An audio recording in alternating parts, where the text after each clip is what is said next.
শ্ৰীমদ ভগবদ গীতাৰ চতুৰ্থ অধ্যায় হৈছে জ্ঞান মাৰ্গ। তৃতীয় অধ্যায়ত মনুষ্য জীৱনত কৰ্ম কৰাৰ প্ৰয়োজনীয়তা সম্পৰ্কত দিয়া অৱলোকনৰ পিছত মনুষ্য জীৱনত জ্ঞানৰ পথ কিমান জৰুৰী সেই সম্পৰ্কে কুন্তিপুত্ৰ অৰ্জুনৰ সংশয় দূৰ কৰিছে ভগৱান শ্ৰীকৃষ্ণই। আসলতে জ্ঞান মাৰ্গ বা জ্ঞানৰ পথ অন্বেষণ কৰি মনুষ্যই নিজক উপলব্ধি কৰিবলৈ সক্ষম হোৱাৰ লগতে আধ্যাত্মিক জ্ঞান আৰু বাস্তৱ পৃথিৱীৰ দায়িত্ব পালনৰ মাজত সমতা স্থাপন কৰি ভগৱত ধাম প্ৰাপ্ত কৰিব পাৰে। শ্ৰীমদ ভগৱদ গীতাৰ চতুৰ্থ অধ্যায়ত মূলতঃ যুগৰ চিৰন্তন বিজ্ঞান, উত্তম গুৰুৰূপে ভগৱান শ্ৰীকৃষ্ণত সমৰ্পণ, ধৰ্ম ৰক্ষাৰ্থে ভগৱানৰ অৱতাৰ, জ্ঞানৰ পথ আৰু কৰ্ম, আধ্যাত্মিক বিকাশত ত্যাগৰ মহিমা আৰু জ্ঞানৰ চিৰন্তন মাহাত্ম্যক সুন্দৰভাৱে উপস্থাপন কৰা হৈছে। যদি আপুনি শ্ৰীমদ ভগৱদ গীতাৰ চতুৰ্থ অধ্যায় মন দি শুনে, আপুনি আপোনাৰ লেতেৰা হোৱা মনটো শুদ্ধ কৰিব পাৰিব। এতিয়া প্ৰশ্নটো হ'ল, ভগৱান শ্ৰীকৃষ্ণই মন পবিত্ৰ কৰাৰ বিধান কিদৰে দিছিল কুন্তিপুত্ৰ অৰ্জুনক, সেই বিষয়ে আপোনাক কম। কিন্তু তাৰ পূৰ্বে ভগৱান শ্ৰীকৃষ্ণই যুগৰ চিৰন্তন বিজ্ঞান কিদৰে সূৰ্যদেৱ বিৱস্বানক এই অব্যয় নিষ্কাম কৰ্মসাধ্য জ্ঞান যুগৰ বিষয়ে কৈছিলে সেই কথা ক'ব খুজিছোঁ। ভগৱান শ্ৰীকৃষ্ণই অৰ্জুনক কৈছিল, চিৰন্তন যুগৰ বিজ্ঞান কিদৰে সূৰ্যদেৱ বিৱস্বানক অব্যয় নিষ্কাম কৰ্মসাধ্য জ্ঞান যুগৰ বিষয়ে কৈছিলোঁ। সূৰ্যই সেয়া মানৱ জাতিৰ জনক মনুক কৈছিল আৰু মনুৱে সেয়া ইক্ষাকুক কৈছিল। এনেদৰে পৰম্পৰাগত প্ৰাপ্ত এই পৰম বিজ্ঞান ৰাজৰ্ষিসকলে লাভ কৰিছিল, কিন্তু কালৰ প্ৰভাৱত পৰম্পৰা বিচ্ছিন্ন হৈছিল আৰু সেইবাবে এই যোগ প্ৰায় নষ্টপ্ৰায় হৈছিল। কিন্তু যোগে কিদৰে মনুষ্য জীৱন সলাই দিব পাৰে সেই কথা ভগৱান শ্ৰীকৃষ্ণই অৰ্জুনক বুজাইছিল। অৰ্জুন তেতিয়া আচৰিত হৈছিল, ভগৱান শ্ৰীকৃষ্ণৰ জন্মৰ পূৰ্বেই সূৰ্যদেৱৰ জন্ম, তেন্তে সূৰ্যদেৱক সেই যুগৰ জ্ঞানৰ কথা কেনেকৈ ক'ব পাৰিছিল ভগৱান শ্ৰীকৃষ্ণই? অৰ্জুনৰ মনত অলেখ প্ৰশ্ন, আৰু সেই প্ৰশ্ন মনলৈ অহাত সুধি দিছিল ভগৱানক কুন্তিপুত্ৰ অৰ্জুনে। তেতিয়া ভগৱান শ্ৰীকৃষ্ণই অৰ্জুনক কৈছিল, শুনা অৰ্জুন, হে পৰন্তু, মোৰ আৰু তোমাৰ বহু জন্ম এতিয়া অতীত, সেই সমস্ত জন্মৰ কথা স্মৰণ কৰিব পাৰোঁ মই, কিন্তু তুমি নোৱাৰা।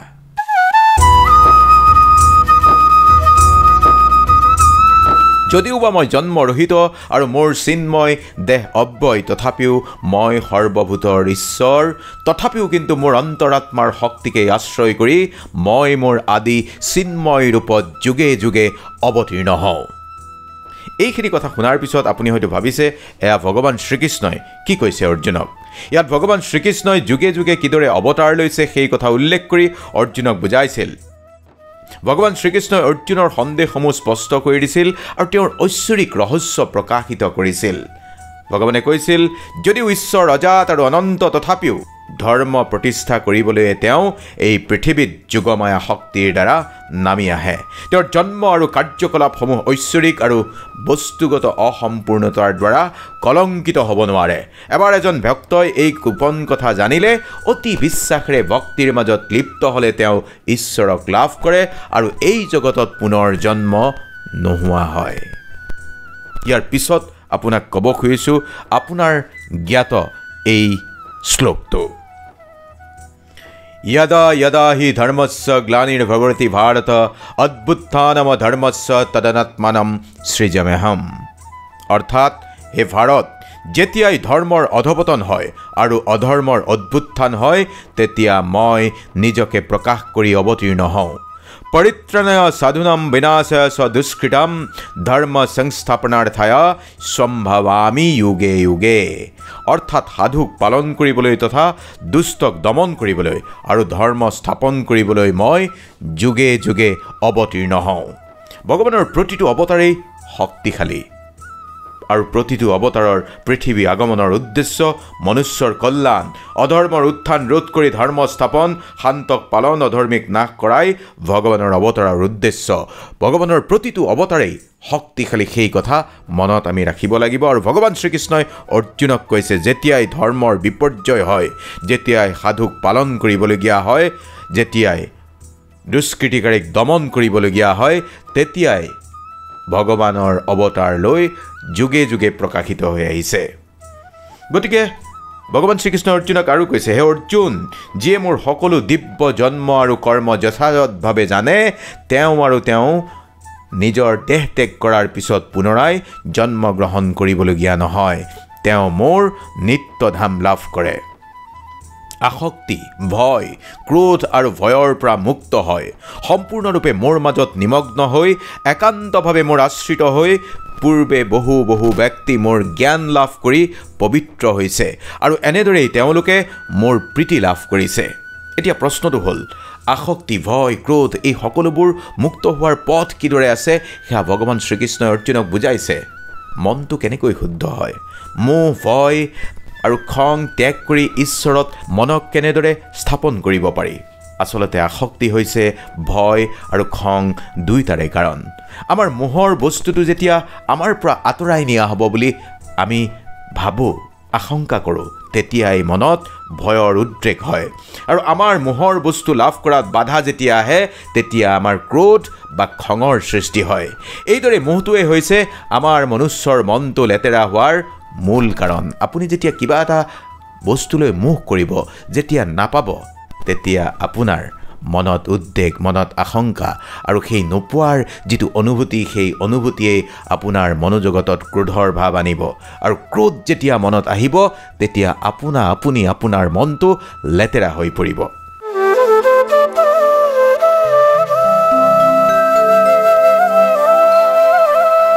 কিন্তু ভগৱান শ্ৰীকৃষ্ণই এই ৪ৰ্থ অধ্যায়তেই কৈছে, জ্ঞানৰ তৰণীত আৰোহণ কৰি লেতেৰা মন মনুষ্যই শুদ্ধ কৰিব পাৰে আৰু তাৰ পূৰ্বেই লাগিব ভগৱানত সমৰ্পণ।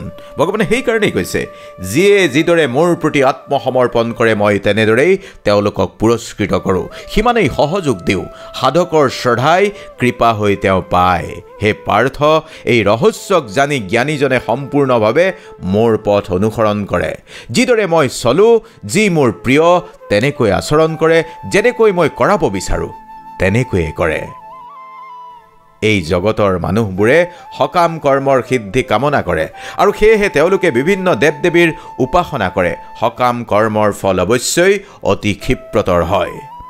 প্ৰকৃতিৰ 3টা গুণ আৰু কৰ্ম অনুসৰি আমি মানৱ সমাজে 4টা বৰ্ণ বিভাগ সৃষ্টি কৰিছোঁ। মই এই প্ৰথাৰ স্ৰষ্টা হ'লেও মোক অকৰ্তা আৰু অব্যয় বুলি জানিবা হওক। ভগৱান শ্ৰীকৃষ্ণই এই কথা কোৱাৰ পিছত আপোনাক বুজাই দিছোঁ, যদিও ভগৱান বা ঈশ্বৰ জগতৰ সৃষ্টিকৰ্তা, জগতৰ সকলো আঁচনি পাঙোতা, তথাপিও তেওঁ কৰ্মত লিপ্ত হোৱা নাই। এইটো আপোনাক এটা উদাহৰণ সহিতে বুজাই দিছোঁ। এইটো বৰষুণ অহাৰ নিচিনা। যেনেকৈ বৰষুণৰ পানী অৰণ্যৰ ওপৰত সমানে পৰি যায়, গছ, লতিকা, ফুল, ফল সকলোতে পৰে। আৰু এই যেতিয়া বৰষুণ পৰে তেতিয়া বীজৰ পৰা বিশাল গছ হয়, অংকুৰণ হয়। আন কিছুমান বীজৰ পৰা ধুনীয়া ফুল ফুলে আৰু কিছুমান কাঁইটীয়া জোপোহাৰ পৰা ফুল ওলাই আহে। নিৰপেক্ষ এই বৰষুণ। এই পাৰ্থক্যৰ বাবে বৰষুণ কাৰো ওচৰত জবাবদিহি নহয়। ঠিক একেদৰে ভগৱানে, ঈশ্বৰে আত্মাক কাৰ্য কৰিবলৈ শক্তি প্ৰদান কৰে, পানী বৰষুণত অহাৰ দৰে। কিন্তু তেওঁলোকে ইয়াৰ সৈতে কি কৰিব বিচাৰে সেইটো নিৰ্ধাৰণ কৰাত মুক্ত, মানে তেওঁলোকৰ কাৰ্যৰ বাবে ঈশ্বৰে যি শক্তি প্ৰদান কৰিছে, আমি মনুষ্যই কি কাৰ্য কৰোঁ তাৰ বাবে কিন্তু ঈশ্বৰ ভগৱান জগৰীয়া নহয়। বুজি পাইছে নিশ্চয়? আমি যি কৰ্ম কৰোঁ, আমাৰ কৰ্মৰ ক্ষেত্ৰত ভগৱান জগৰীয়া নহয়। ভগৱান শ্ৰীকৃষ্ণই আৰু কৈছে, কোনো কৰ্মই মোক প্ৰভাৱিত কৰিব নোৱাৰে আৰু ময়ো কোনো কৰ্মফলৰ আশংকা নকৰোঁ। মোৰ এই তত্ত্ব যিয়ে জানে তেওঁ কেতিয়াও সকাম কৰ্মৰ বান্ধোনত আবদ্ধ নহয়। অৰ্থাৎ আশা ৰাখি কৰা কৰ্মত আবদ্ধ নহয়। যিয়ে ভগৱান শ্ৰীকৃষ্ণৰ এই কথা জানে যে আসক্তিৰহিত হৈ কৰ্ম কৰাৰ কথা আমি যি পূৰ্বে কৈছোঁ সেই কথাই। ভগৱানে আৰু কৈছে, প্ৰাচীন কালত মুক্ত পুৰুষে মোৰ অপ্ৰাকৃত তত্ত্ব অৱগত হৈ কৰ্ম কৰিছিল। তদুপৰি তুমিও সেই প্ৰাচীন মহাজনসকলৰ পদাংক অনুসৰণ কৰি তুমি তোমাৰ কৰ্তব্য সমাপন কৰা। অৰ্থাৎ অতি প্ৰাচীন কালত ভগৱান শ্ৰীকৃষ্ণৰ জন্ম হৈছিল প্ৰায় ৫,৫০০ বছৰ পূৰ্বে বা ৫,০০০ বছৰ পূৰ্বে। ভগৱান শ্ৰীকৃষ্ণৰ জন্মৰ তাৰো আগত প্ৰাচীন যিসকল মুক্ত পুৰুষ, সেই পুৰুষসকলে এই তত্ত্ব জানিছিল। কোনটো কৰ্ম কোনটো অকৰ্ম সেয়া স্থিৰ কৰিবলৈ বিবেকবান লোকসকল উগ্ৰদীপ হৈ থাকে আৰু মই সেই বিষয়ে তোমাক উপদেশ কৰিম। তুমি সেয়া সাৰোগত কৰি সমূহ অশুভ চিন্তাৰ পৰা মুক্ত হ'ব পাৰিবা। ভগৱানে আৰু কৈছে অৰ্জুনক, কৰ্মৰ নিগুড় তত্ত্ব হৃদয়ংগম কৰা অত্যন্ত কঠিন, সেয়েহে কৰ্ম বিকৰ্ম সম্বন্ধে যথাযথভাৱে জনাটো জৰুৰী। এতিয়া আপোনাক আমি অলপ সহজকৈ বুজাই কৈছোঁ কৰ্ম বিকৰ্ম বা অকৰ্ম আচলতে কি।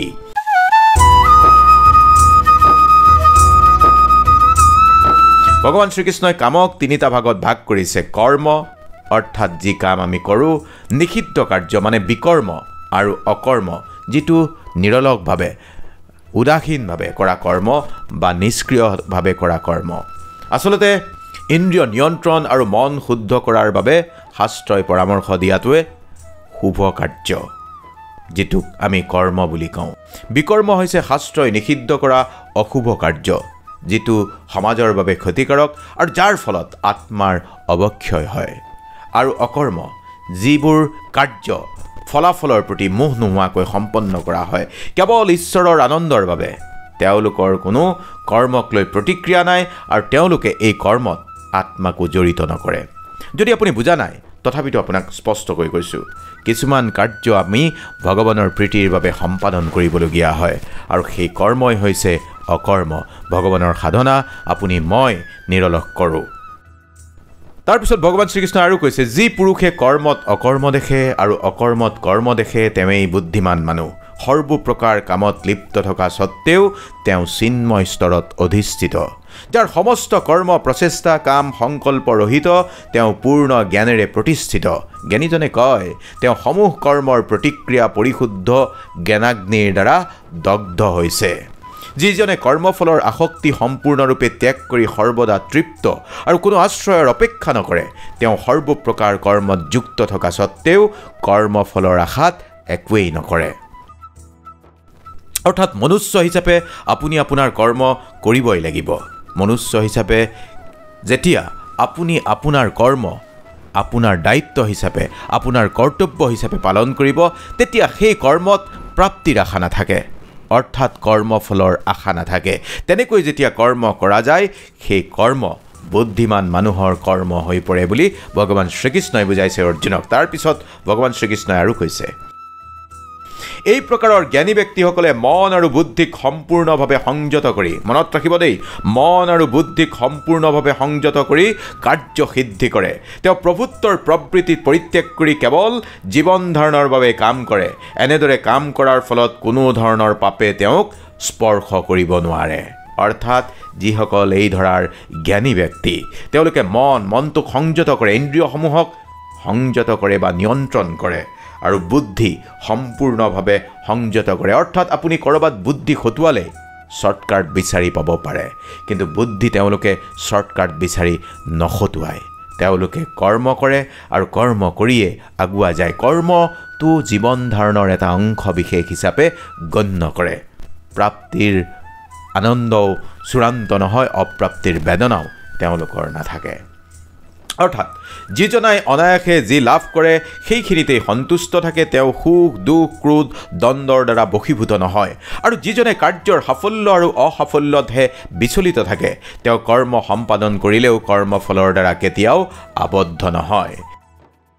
জড় প্ৰকৃতিৰ গুণৰ প্ৰভাৱৰ পৰা মুক্ত হৈ চিন্ময় জ্ঞাননিষ্ঠ ব্যক্তি যজ্ঞৰ উদ্দেশ্যে যি কৰ্ম সম্পাদন কৰে, সেয়া কৰ্ম সম্পূৰ্ণৰূপে লয়প্ৰাপ্ত হয়। যি কৃষ্ণ ভাৱনাত সম্পূৰ্ণ মগ্ন, তেওঁ অৱশ্যেই চিৎ জগতলৈ উন্নীত হ'ব, কাৰণ তেওঁৰ সমস্ত কাৰ্যকলাপ চিন্ময়, তেওঁৰ কৰ্মৰ উদ্দেশ্য চিন্ময়, আৰু সেই উদ্দেশ্যেই তেওঁ যি নিবেদন কৰে সেয়াও চিন্ময়। চিন্ময় অৰ্থাৎ স্বৰ্গীয় ঐশ্বৰিক। কোনো লোকে যোগী দেৱতাসকলৰ উদ্দেশ্যে যজ্ঞ কৰাৰ মাধ্যমত তেওঁলোকৰ উপাসনা কৰে, আৰু অন্য বহুতেই ব্ৰহ্মৰূপ অগ্নিত সকলো নিবেদন কৰাত বা ইচ্ছাত যজ্ঞ কৰে। কোনো মনসংযম ৰূপ অগ্নিত শ্ৰৱণ আদি ইন্দ্ৰিয়বোৰ আহুতি দিয়ে, আৰু বহুতেই শব্দাদি ইন্দ্ৰিয়ক ইন্দ্ৰিয় ৰূপ অগ্নিত আহুতি দিয়ে। মন আৰু ইন্দ্ৰিয়ৰ সংযমৰ মাধ্যমত যিসকলে আত্মজ্ঞান লাভৰ প্ৰয়াসী, তেওঁলোকৰ সমূহ ইন্দ্ৰিয়ৰ কাৰ্যকলাপ আৰু প্ৰাণবায়ু জ্ঞানৰ দ্বাৰা প্ৰদীপ্ত আৰু আত্মসংযম ৰূপ অগ্নিত আহুতি দিয়ে। অৰ্থাৎ জ্ঞান কিয় জৰুৰী, কেনেকৈ জ্ঞানৰ কৰ্ষণ কৰি আগবাঢ়িব লাগিব সেই কথা কোৱা হৈছে। কোনোৱে কঠোৰ ব্ৰত গ্ৰহণ কৰি দ্ৰব্য দানৰূপ যজ্ঞ কৰে, কোনোৱে তপস্যাৰূপ যজ্ঞ কৰে, কোনোৱে অষ্টাংগ যোগৰূপ যজ্ঞ কৰে, আৰু অন্য বহুতেই পাৰমাৰ্থিক জ্ঞান লাভৰ বাবে বেদ অধ্যয়নৰূপ যজ্ঞ কৰে। আৰু যিসকলে প্ৰাণায়াম চৰ্চাত আগ্ৰহী তেওঁলোকে অধুবায়ুক প্ৰাণবায়ুলৈ আৰু প্ৰাণবায়ুক অধুবায়ুলৈ আহুতি দি অৱশেষত প্ৰাণ আৰু অধুবায়ুৰ গতিৰোধ কৰি সমাধিস্থ হয়। কোনোৱে আকৌ আহাৰ সংযম কৰি প্ৰাণবায়ুক প্ৰাণবায়ুতেই আহুতি দিয়ে। এওঁলোক সকলোৱে যজ্ঞ তত্ত্ববিদ তথা যজ্ঞৰ প্ৰভাৱত পাকমুক্ত হৈ তেওঁলোকে যজ্ঞা বিশিষ্ট অমৃত আস্বাদন কৰে আৰু তাৰ পিছত সনাতন প্ৰকৃতিলৈ উভতি যায়। এইখিনিকে আপোনাক অলপ সহজকৈ যদি বুজাই কওঁ, যজ্ঞ বিশিষ্ট অমৃত আস্বাদন পৰিমিত ৰূপত আহাৰ গ্ৰহণো বুজিব পাৰে। শ্ৰীমদ ভগৱদ গীতাৰ ব্যাখ্যা কৰাসকলে কয়, যোগীৰ আহাৰ দৃঢ়, আসন দৃঢ়, নিদ্ৰা দৃঢ় হোৱা উচিত। 31 নম্বৰ শ্লোকত ভগৱান শ্ৰীকৃষ্ণই কৈছে, যজ্ঞশিষ্ট মৃতভুজু জান্তি ব্ৰহ্ম সনাতম নায়ম লোকহস্তা যজ্ঞস্য কুতুহনাহ কুৰুষোত্তম। অৰ্থাৎ যজ্ঞশিষ্টামিত ভুজু যজ্ঞ যাৰ সৃষ্টি কৰে, যি অৱশেষ এৰি দিয়ে সেয়া অমৃত। যাক প্ৰত্যক্ষভাৱে জনাটোৱেই জ্ঞান, সেই জ্ঞানৰ অমৃত ভোগ কৰাজন যোগী। জান্তি ব্ৰহ্ম সনাতম মানে সনাতন পৰম ব্ৰহ্মক প্ৰাপ্ত কৰাৰ কথা কোৱা হৈছে। তাৰপিছত অৰ্জুনক ভগৱান শ্ৰীকৃষ্ণই আৰু কৈছে, হে কুৰুশ্ৰেষ্ঠ, যজ্ঞ অনুষ্ঠান নকৰি কোনেও এই জগতত সুখত থাকিব নোৱাৰে, নহ'লেনো পৰলোকত সুখ প্ৰাপ্তি কিদৰে সম্ভৱ? এই সমস্ত যজ্ঞই বৈদিক শাস্ত্ৰত অনুমোদিত হৈছে আৰু এই সমস্ত যজ্ঞ বিভিন্ন ধৰণৰ কৰ্মজাত। সেইবাবেই যথাযথভাৱে জনাৰ ফলতহে তুমি মুক্তি লাভ কৰিব পাৰিবা। হে পৰন্তপ, দ্ৰব্যময় যজ্ঞতকৈ জ্ঞানময় যজ্ঞ শ্ৰেয়। হে পাৰ্থ, সকলো কৰ্মই পূৰ্ণ ৰূপত চিন্ময় জ্ঞানেৰে পৰিসমাপ্তি লাভ কৰে। অৰ্থাৎ ভগৱান শ্ৰীকৃষ্ণই কৈছে, বহুত বেছি দ্ৰব্য অৰ্থাৎ বস্তুবাদী যি আমি যজ্ঞ কৰোঁ তাতকৈ জ্ঞানময়, য'ত জ্ঞানৰ পোহৰ আছে, সেই যজ্ঞ শ্ৰেষ্ঠ। সেইকাৰণেই অৰ্জুন, তুমি তত্ত্বদৰ্শী মহাপুৰুষ বা সদ্গুৰুৰ শৰণাগত হৈ তত্ত্বজ্ঞান লাভ কৰাৰ চেষ্টা কৰা। বিনম্ৰতাৰে প্ৰশ্ন কৰা নিজক আৰু অকৃত্ৰিম সেৱাত ব্ৰতী হৈ সন্তুষ্ট হোৱা। তেতিয়াহে সেই তত্ত্বদ্ৰষ্টা পুৰুষসকলে তোমাক জ্ঞান উপদেশ দান কৰিব। এই জগতত চলিবলৈও এজন সদ্গুৰুৰ প্ৰয়োজন, যিয়ে তত্ত্বসমূহ বুজাই দিব পাৰে। হে পাণ্ডৱ, এনেদৰে তত্ত্বজ্ঞান লাভ কৰিলে তুমি মোহগ্ৰস্ত নোহোৱা, কিয়নো এই জ্ঞানৰ দ্বাৰা তুমি দৰ্শন কৰিবা যে সমস্ত জীৱই আমাৰ বিভিন্ন অংশত, অৰ্থাৎ তেওঁলোক সকলোতে আমাৰ আৰু আমি তেওঁলোকৰ মাজত বিৰাজমান। তুমি যদি সমস্ত পাপীসকলতকৈ পাপী বুলি নিজকে গণ্য কৰা, তেতিয়াও এই জ্ঞানৰূপী তৰণীত মানে জ্ঞানৰ নাৱত আৰোহণ কৰি তুমি দুখৰ সাগৰ পাৰ হ'ব পাৰিবা। অৰ্থাৎ ভগৱান শ্ৰীকৃষ্ণই কৈছে, আপুনি যদি কোনো পাপ কৰ্মত লিপ্ত হৈছে, তথাপি জ্ঞানৰ যদি পোহৰে আপোনাক প্ৰজ্বলিত কৰে, প্ৰবল ৰূপে প্ৰজ্বলিত অগ্নিশিখা যিদৰে কাঠ ভস্মীভূত কৰে, হে অৰ্জুন, তেনেদৰে জ্ঞানাগ্নিও সমস্ত কৰ্মক দগ্ধ কৰি দিয়ে। অৰ্থাৎ জ্ঞানৰ পোহৰ আপোনাৰ বুকুত, আপোনাৰ শিৰত, আপোনাৰ জীৱন জগতত পৰিব লাগিব। এই জগতত চিন্ময় জ্ঞানতকৈ পবিত্ৰ আন একোৱেই নাই। এই জ্ঞান সমস্ত যুগৰ পৰিপূৰক ফল। ভগৱত ভক্তি অনুশীলনৰ ফলত যিয়ে এই জ্ঞান আয়ত্ত কৰিছে, তেওঁ কালক্ৰমে আত্মাৰ পৰা শান্তি লভিবলৈ সক্ষম হৈছে। সংযত ইন্দ্ৰিয় তথা চিন্ময় তত্ত্বজ্ঞানত শ্ৰদ্ধাৱান ব্যক্তিয়ে এনে জ্ঞান লাভ কৰে। এই দিব্য জ্ঞান লাভ কৰি অচিৰেই তেওঁ শান্তিপ্ৰাপ্ত হয়। অজ্ঞ আৰু শাস্ত্ৰৰ প্ৰতি শ্ৰদ্ধাহীন ব্যক্তি কেতিয়াও ভগৱত ভক্তি লাভ নকৰে। সন্দিগ্ধ চিত্ত ব্যক্তিয়েও ইহলোকত সুখ ভোগ কৰিব নোৱাৰে আৰু পৰলোকতো সুখ ভোগ কৰিব নোৱাৰে। অৰ্থাৎ ভগৱান শ্ৰীকৃষ্ণই বুজাইছে, যিসকল অজ্ঞ, যিসকলৰ শাস্ত্ৰৰ প্ৰতি শ্ৰদ্ধা নাই, তেওঁলোকে ভগৱত ভক্তি বা ভগৱত ধাম লাভ নকৰে।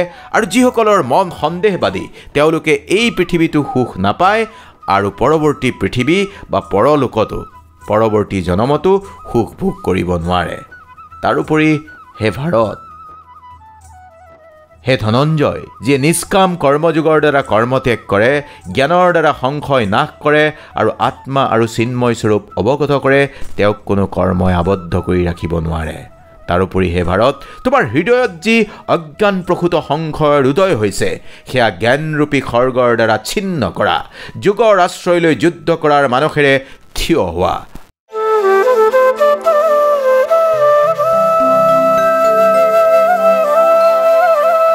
আপুনিও আজি আপোনাৰ জীৱন যুদ্ধত অৰ্জুন। আপোনাকে কৈছোঁ। শ্ৰীমদ ভগৱদ গীতাৰ 4ৰ্থ অধ্যায়ত কৰ্মযোগ, জ্ঞানযোগ, তাৰ পিছত যি এটা ব্যাখ্যা, এই ব্যাখ্যাই স্পষ্ট কৰে যে ঐশ্বৰিক জ্ঞানক এটা প্ৰামাণিক ৰূপত আপোনাৰ ইটো প্ৰজন্মৰ পৰা সিটো প্ৰজন্মলৈ প্ৰেৰণ কৰিব লাগিব। আৰু ভগৱান শ্ৰীকৃষ্ণই কৈছে, যেতিয়াই ধৰ্ম বিপদত পৰে তেতিয়াই অৱতাৰ গ্ৰহণ কৰে ভগৱানে। এই অধ্যায়ে জ্ঞান আৰু ভক্তিৰে সম্পন্ন কৰা যি নিস্বাৰ্থ কৰ্ম, সেই কৰ্মৰ ওপৰতো বিশেষ গুৰুত্ব আৰোপ কৰিছে। ভগৱান শ্ৰীকৃষ্ণই অৰ্জুনক জ্ঞানৰ দ্বাৰা নিজৰ অজ্ঞানতা দূৰ কৰিবলৈ আৰু শুদ্ধ মনেৰে নিজৰ কৰ্তব্য গ্ৰহণ কৰিবলৈ আহ্বান জনাই এই কথাৰ সামৰণি মাৰিছে।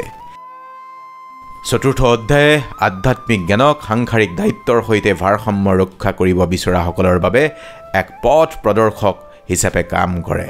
ভগৱান শ্ৰীকৃষ্ণৰ শিক্ষাৰ চিৰন্তন প্ৰাসংগিকতাক দেখুওৱা এই কথাখিনি আপুনি মানিব লাগিব। অৰ্থাৎ জ্ঞান মানে শিক্ষা, শিক্ষা মানে অধ্যয়ন, শ্ৰৱণ পঠন অতিকে জৰুৰী। এই অধ্যায়ৰ নীতিসমূহ বুজি হৃদয়ংগম কৰি আপুনি জীৱন বাটত আগবাঢ়িব পাৰে, জন্ম মৃত্যুৰ চক্ৰৰ পৰা মুক্তি লাভ কৰিব পাৰে আৰু ঈশ্বৰ প্ৰাপ্তিৰ পথো বিচাৰি পাব পাৰে। আটাইতকৈ গুৰুত্বপূৰ্ণ, জ্ঞানৰ পোহৰেৰে আপুনি মনৰ সংশয় দূৰ কৰিব পাৰিব লাগিব আৰু মন যি লেতেৰা হৈ পৰে, সেই লেতেৰা মনকো শুদ্ধ কৰিব পাৰিব। এই যদি আপুনি কথাখিনি মন দি শুনে।